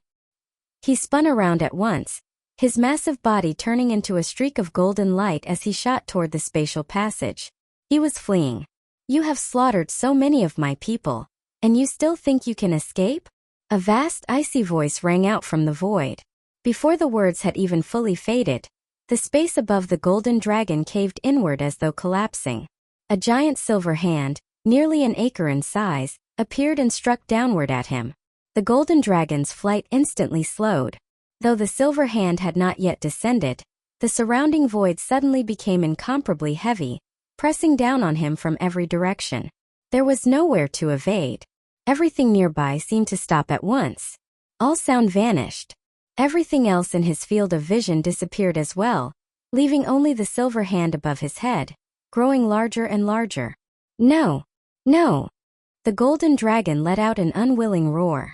Every scale on his body sprang open, and from between them burst stream after stream of searing golden fire. The oppressive void around him was burned full of holes, but it did no good at all. The crushing force of the surrounding space did not weaken in the slightest. With a soft sound, the silver hand came down gently upon the golden dragon. Yet under that light touch, the dragon's body crumpled like a fragile egg, crushed in an instant into a mangled mass of blood and flesh. Everyone present stared at the scene in complete shock, unable to believe what they had just witnessed. The entire battlefield fell silent enough for a pin to be heard. In the next instant, sharp whistling cries rang out from every direction. The Tai cultivators of the Celestial Court all broke away from the battlefield at once, turning into streaks of light of various colors as they fled toward the spatial passage like bolts of lightning. The silver giant hand bent one finger and flicked it lightly. A flash of silver light vanished from its fingertip. A muffled popping sound followed. Every one of those fleeing Tai cultivators suddenly froze in midair. A bloody hole appeared in the center of each forehead, and blood mixed with brain matter poured out. The light in their eyes dimmed almost instantly, and their bodies dropped from the sky like stones. Then the silver giant hand shot forward again. Silver light burst from its palm as it slammed heavily against the golden vortex. The once stable spatial passage immediately began to convulse violently, and the golden light within it flickered in wild disorder. But at that very moment, lines of golden runes emerged inside the passage, forming a golden spell array that flashed frantically as it tried to stabilize the collapsing tunnel. It was useless. The fluctuations of the passage grew stronger and stronger, and the golden array rapidly dimmed. A cold snort came from within the silver hand. Its 5 fingers closed, seizing the spatial passage, and then squeezed hard. At last the passage collapsed completely. After a tremendous muffled boom, it caved in and slowly sealed shut. The enormous golden vortex dispersed with it, and before long it vanished without a trace. When the Celestial Court army saw this, despair filled every face. By contrast, the morale of the demon army soared. Led by more than a dozen Tai demon cultivators, they smashed through the Celestial Court's defensive line with ease and began a brutal massacre. A grand feast of slaughter had begun. The purple-robed man ignored the fighting below, and flew down to the vicinity of the silver giant hand. "My lord, I have failed your expectations. Had you not intervened this time, the consequences would have been unimaginable." Shame colored his face as he spoke in a low voice. "Though our demon domain is powerful enough to dominate one region, we are still lacking compared to the Celestial Court. Had someone else stood here today, the outcome would not have been much different." The silver giant hand flashed and transformed into a silver humanoid figure, who spoke calmly. Hearing this, the purple-robed man's expression eased somewhat. "There is no need to exterminate all of these Celestial Court people. Kill 30% of them. Seal the cultivation of the rest and send them to Azura Island to serve as demon slaves." The silver figure continued. "Why spare their lives? Our army has suffered heavy losses at their hands. If we do this, I fear." The purple-robed man frowned, clearly confused. "The Celestial Court's main enemy at present is the Reincarnation Palace. Though they sent troops against our demon domain this time, no doubt Ancestor came in person. That means they do not truly intend to break with us, for fighting us while facing an enemy at their back would profit them nothing. This war will end soon enough. Killing 30% will be enough to appease most of our people's anger. Those who remain alive will be bargaining chips for future negotiations. For some time to come, the balance between heaven and demon will remain at peace." The silver figure spoke unhurriedly. "My lord is wise." The purple-robed man brightened and nodded in understanding. "I leave this place to you. Continue to monitor the Celestial Court's movements closely. There must be no carelessness." With that final order, the silver figure swayed once and merged into the void, disappearing from sight. The purple-robed man stood silently for a moment, then flew down toward the battlefield below. At the rear of the battlefield, the corpse Hanli had possessed opened its eyes the tiniest crack, and he let out a long breath in his heart. That silver giant hand had given him an indescribable pressure, far greater than that of the purple-robed man and the blonde giant of the celestial court, both Donhua beings. The moment the giant hand had appeared, Hanli had immediately withdrawn every trace of his soul power and hidden himself in the deepest recesses of the corpse's mind. Only now did he dare reveal the slightest sliver of awareness again.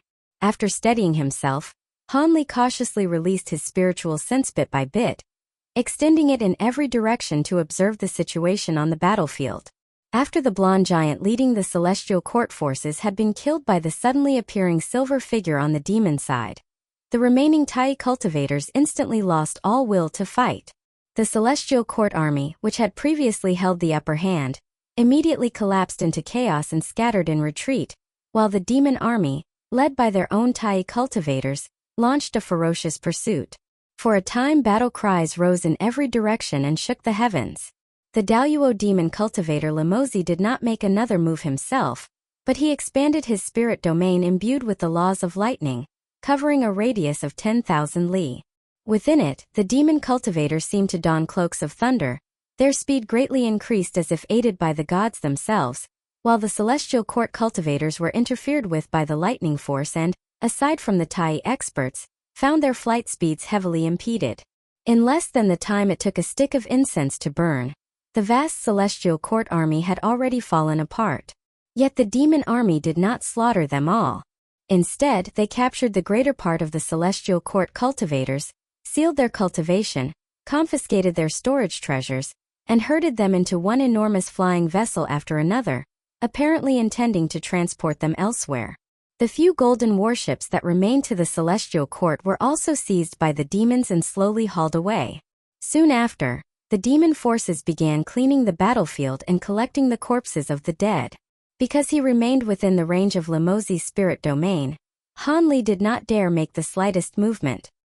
He simply lay motionless on the ground and allowed the demons to carry him away, lifting him into one of the giant ships that had been sent to gather corpses. Seeing this and knowing he still had some time, he simply withdrew his soul again and ignored the outside world, choosing instead to probe the corpse's mind in search of residual memory fragments. With a thunderous boom, a huge flood of memories poured into Hanli's soul. This time, the memories were far more numerous than those he had merged with during his previous traversals. Even though his soul had long since grown accustomed to such fusion, Hanli still felt a tearing agony. But he was already used to it. Gritting his teeth, he endured. Only after a long while did the pain in his soul slowly subside. In his mind, countless memory fragments now appeared. He secretly let out a breath of relief and began examining them carefully. What he had just witnessed contained far too many mysteries, and he hoped to find answers in the memory of this corpse. Yet after only a brief investigation, waves rose in Hanli's heart. The corpse he had possessed was named Uao, a demon cultivator whose cultivation had already reached the late Tai realm, and the place where he now found himself was known as the demon domain. The demon race, the demon domain. So that is how it is, Hanli murmured to himself. Before he had ascended to the true immortal realm, he had once spent some time in the demon realm. Yet ever since arriving in the true immortal realm, he had rarely seen anyone employ demonic cultivation arts, and this had long struck him as strange. Now, from Uao's memories, he had finally obtained part of the answer. In truth, those who cultivated demonic arts and ascended in the normal way would all appear in the demon domain, just as beings from the lower spirit worlds had once ascended to their respective immortal regions. Uao himself had been one such ascended cultivator from a lower demonic world. As far as Uao knew, the demon domain also existed somewhere within the true immortal realm and bordered several immortal domains, though it remained comparatively isolated and the two sides seldom interacted. Hanli had wanted to search Uao's memory for information about the owner of that silver giant hand that had appeared, but he found nothing. He could not tell whether Uao had never known, or whether that part of the memory was simply missing. As for the origins of this great war, Hanli had already pieced together part of the story from the conversation between Lamozi and the blonde giant of the celestial court. Yueo's memory filled in some of the missing details. It seemed that the Celestial Court had tried to draw the demon domain to its side in the conflict against the Reincarnation Palace, but the demons had no desire to involve themselves in struggles beyond their borders and intended to remain neutral. The Reincarnation Palace. Hanli repeated the name silently, his eyes flickering. He had originally believed the Reincarnation Palace to be nothing more than a clandestine gray force standing in opposition to the Celestial Court, perhaps formidable, but not exceptionally so. Now it seemed that the Reincarnation Palace was likely far stronger than he had imagined if it could compel the Celestial Court to seek an alliance with the demon domain.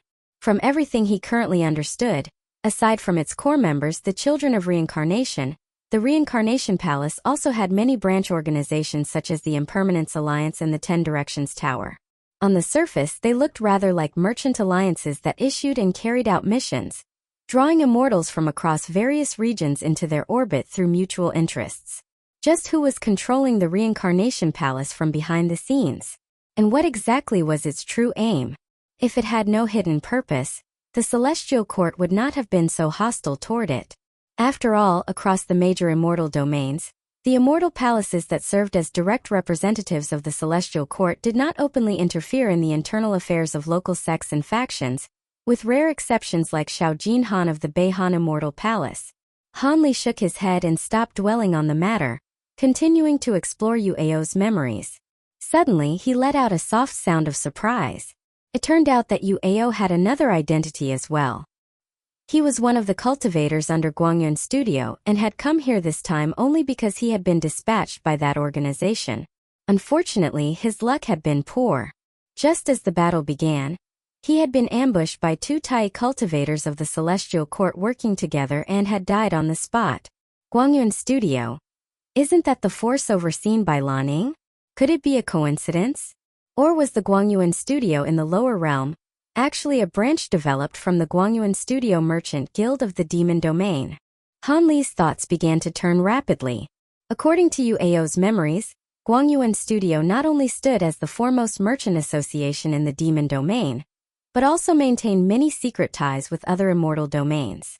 Its influence was vast beyond measure. If it had developed branch powers in the lower realms, there would be nothing unusual about that. At the sight of the name Guangyuan Studio, the image of Ziling involuntarily rose in Hanli's mind. That woman had been deeply entangled with the Guangyuan Studio of the lower realm. He wondered how she was now, and whether she had successfully ascended as she had wished. But she cultivated demonic techniques. If she had ascended, then in all likelihood she too would have ascended to the demon domain. And then there was Nangongwan still in the spirit realm. He had no idea how she was faring either. Unfortunately, his own situation was far too precarious. He had little strength to spare to search for them. Hanli sighed inwardly, then gathered his thoughts. The phantom image of the mantra treasure wheel still floated before him, and more than half of the time law markings upon it had already gone dark.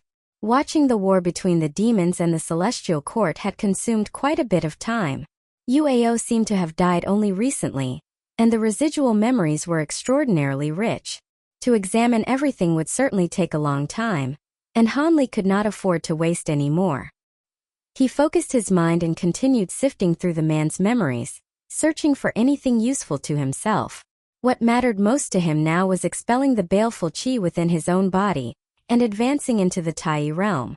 So he paid particular attention to Yueo's memories of breaking through to Tai. Soon Hanli's eyes lit up.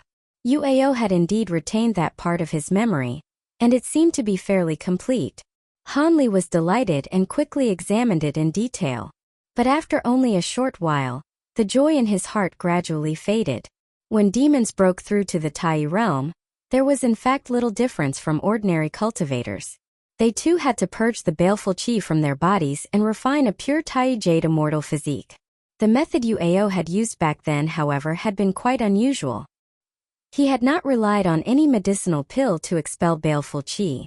Instead, he had used a special demonic beast from the demon domain known as a dream taper, letting it devour the baleful qi in his body cleanly away so that he could finally advance. The dream taper was a strange phantom beast unique to the demon domain. It could devour all things, even dreams, memories, and the like. Its numbers were extremely small, so rare that it almost never appeared in the demon domain. And whenever one did appear, some great figure would immediately seize it and take it as a spirit beast. Its divine ability to consume baleful qi was simply too useful. Even Donhua beings prized the dream taper greatly, for there could be no better tool with which to nurture their descendants. Back then, Yuao had only obtained a chance to use the dream taper by agreeing to join Guangyuan's studio for life and borrowing its power.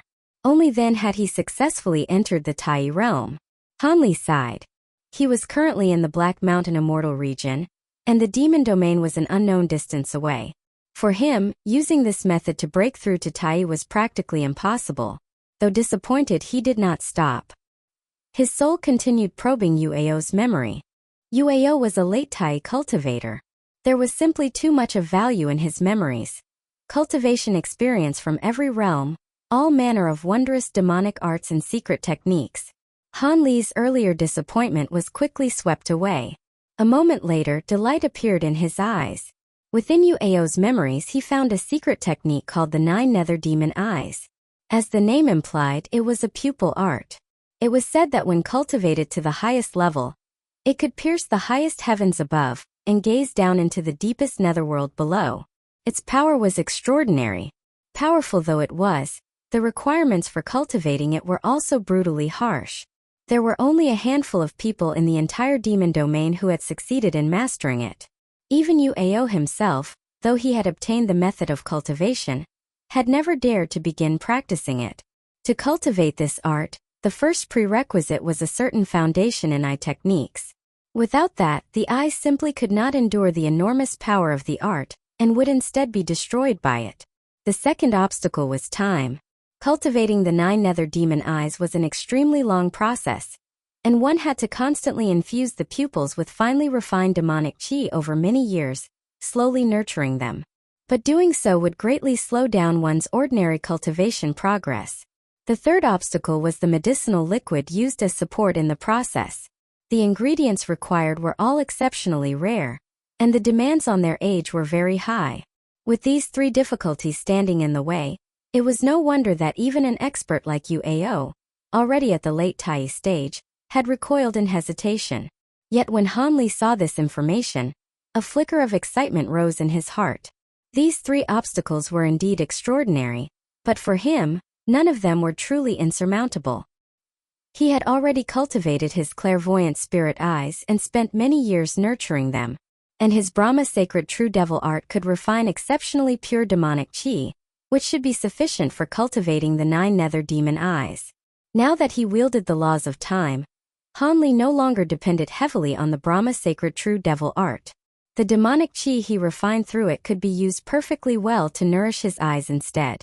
As for preparing the supporting medicinal liquid, he still had the heaven palm bottle in hand, so that too was not a major problem. He had already examined the formula for the liquid. Though the required ingredients were all extremely precious, they were not impossible to obtain. Only the age requirement was especially demanding. And by coincidence, one of the main ingredients in the formula was extreme eye grass. He had once obtained quite a bit of that herb from the Nethercold Immortal Palace, and had already transplanted it into the flower branch space. With that in mind, ripening it should not be difficult at all. Han Li carefully reviewed the cultivation method of the 9 Nether Demon Eyes several more times, ensuring that he had memorized every last word without omission. Only then did he finally feel at ease and continue exploring the remaining information. Time passed bit by bit. At last, every one of the time law markings on the mantra treasure wheel went dark. A tremendous suction force surged from the wheel, and Han Li's soul was abruptly yanked out of Yuao's sea of consciousness. Back in the secret chamber, Han Li's body trembled slightly, and he found that he had returned once more to the real world. As the crystalline wall before him gradually faded away, the eye of reality on the mantra treasure wheel slowly closed, and the Tao patterns on the wheel became dim and lifeless once more. Han Li withdrew his hand seal, putting away the mantra treasure wheel, the time-cleansing bottle, and the drifting golden sands that filled the room. A contemplative expression appeared on his face. After a long while, he raised a hand and brushed it across his cheek. The mask of Long Wu emerged. He formed a spell with both hands and entered the transactions of the Impermanence Alliance. With practiced ease, he posted one task after another, seeking to purchase all manner of materials needed to prepare the medicinal liquid used in the cultivation of the 9 nether demon eyes. Once he had finished, light flashed over the middle and forefingers of his right hand, and a floral pattern emerged. A sheet of silver light shot outward and unfolded into a silver gate more than 10 feet high before him. His figure moved, and he stepped through it, arriving directly outside the spirit herb garden. At that moment the fields inside were rich with spiritual energy. More than a dozen giant ape puppets were still busily working in their respective plots, and the newly opened fields had expanded by quite a bit. Hanli walked inward along the ridges between the fields. He saw that most of the spiritual herbs he had planted earlier had already adapted to the environment in the garden. Only a few particularly delicate species still had yellowing leaves and looked somewhat withered. After summoning one of the giant ape puppets over, Hanli turned his hand over and took out a jade bottle, handing it to the puppet and instructing it to place a single drop on each of those yellowing herbs every half month. After making these arrangements, Hanli continued inward at a leisurely pace until he reached the area where the extreme eye grass had been planted. The extreme eye grass here had mostly aged for tens of thousands of years already, enough to prepare the spirit liquid. But according to the 9 nether demon eyes technique, all the medicinal ingredients, including the extreme eye grass, would only be more effective the older they were. The older their age, the more potent the medicinal liquid refined from them would become.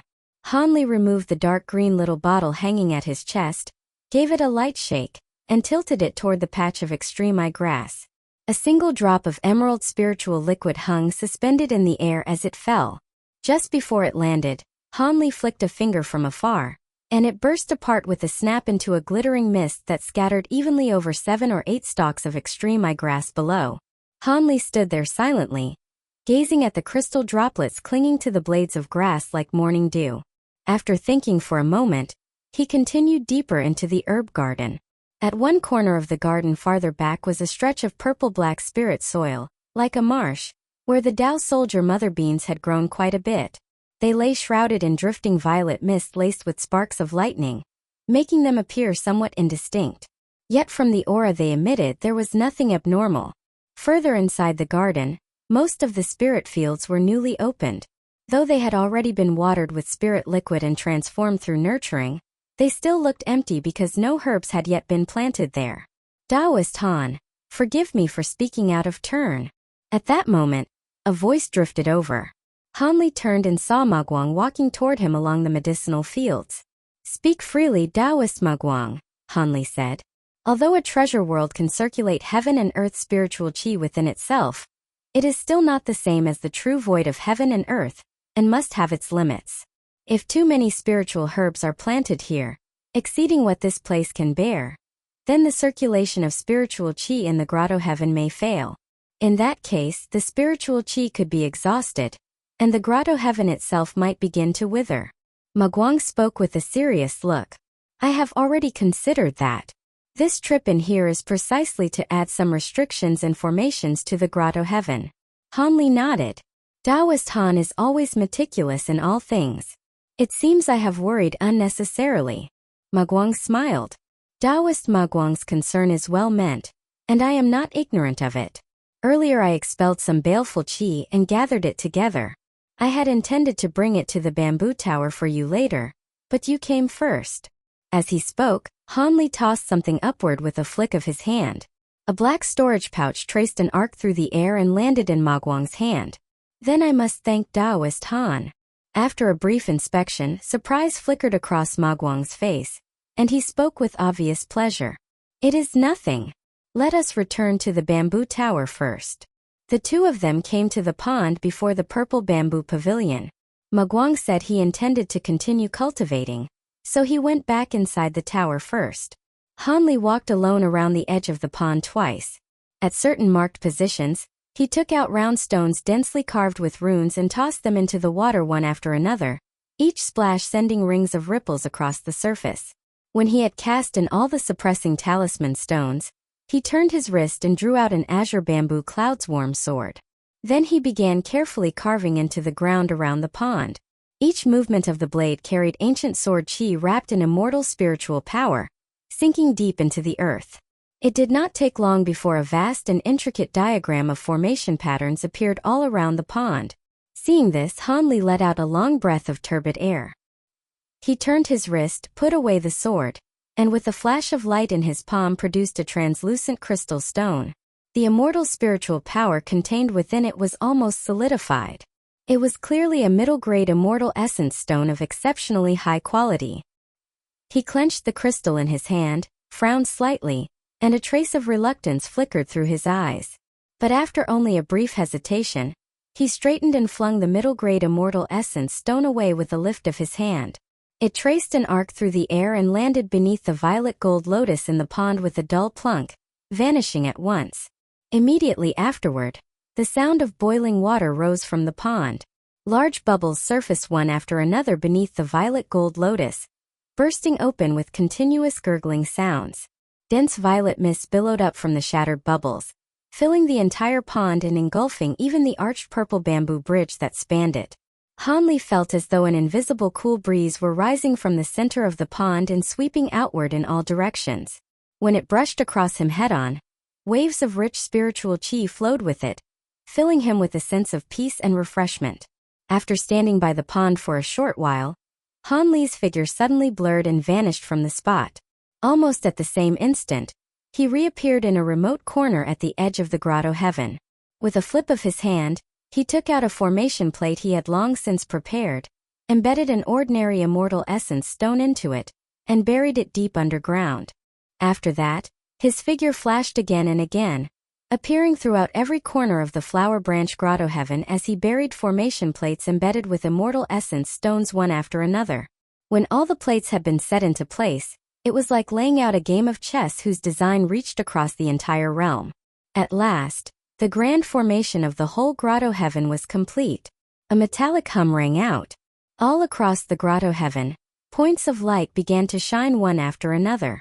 Every formation plate activated at once, turning into beams of light that shot straight into the sky. At the center of the pond beside the purple bamboo pavilion, the violet gold lotus bloomed brilliantly.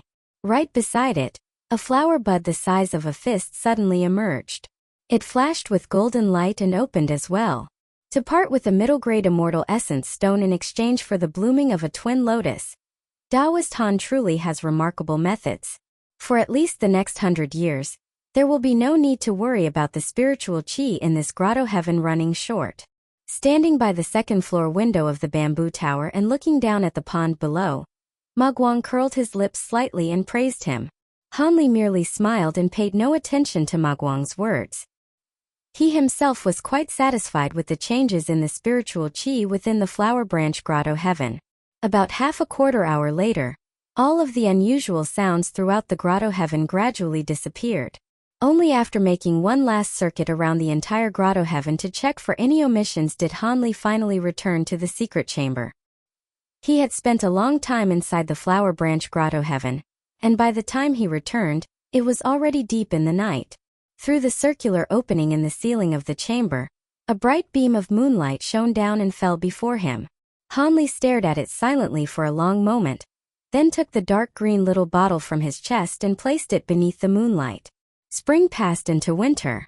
Inside Idle Cloud Valley, the seasons turned much like they would in the mortal world, and more than 30 years slipped by in the blink of an eye. The valley remained as quiet as ever. During that time, Hanli gradually purchased from the Impermanence Alliance all the materials needed to prepare the supporting medicinal liquid. He planted them in his spirit herb garden and ripened them little by little with the green liquid from the bottle. Among them, several of the main spiritual herbs, including the extreme eye grass, had, under the acceleration of the green liquid, reached an age far beyond what the secret art required. As a result, the medicinal liquid Hanli refined from them was of a grade far superior even to the ideal state mentioned in the technique. At this moment, he sat in the secret chamber with his eyes closed, regulating his breath. It was midnight. Every lamp in the chamber had been extinguished, and the surroundings were dark save for a single cold beam of moonlight, as thick as a child's arm, shining down through the opening in the ceiling. By that moonlight one could see that in front of Han Li sat a white jade porcelain bottle with a narrow neck and open mouth. Within it was a small amount of pale violet crystalline liquid that reflected rippling glimmers of light. Just then Han Li's eyes snapped open. His clairvoyant spirit eyes began to operate, and two clear blue lights lit up within his pupils. With both hands forming a spell, light burst from his body. Violet gold scales emerged from the skin across his body, and the immense immortal spiritual power within him continuously transformed into jet-black demonic chi that seeped out through the gaps between the golden scales. Silently reciting the incantation of the 9 nether demon eyes, Han Li's hands moved rapidly through a series of seals. Then he lifted a finger and brushed it over the mouth of the porcelain bottle on the ground. A ribbon of pale violet liquid rose out of the bottle. As his finger moved slowly through the air, the liquid followed its path and was drawn into both of his eyes. The moment the crystalline liquid entered them, Han Li felt a violent burning sensation explode through his eyes. Instinctively he wanted to shut them, but by sheer force of will he endured it. Washing the eyes with the prepared medicinal liquid was the first step in cultivating the 9 nether demon eyes, and a crucial one. It was much like body tempering in other arts, laying the groundwork for everything that would follow. Han Li kept his eyes wide open. Tears flowed soundlessly from both corners, but mixed within them were impurities invisible to ordinary sight, leaving faint white streaks down his cheeks. After repeated rounds of washing, the blue light within his eyes weakened a little, but at the same time became far clearer and purer than before. Along the edges of his eyes, many fine blood vessels had also appeared. At that moment the hand seals he was forming changed abruptly. Both hands turned upward, each index finger raised, and he pointed them toward his own eyes.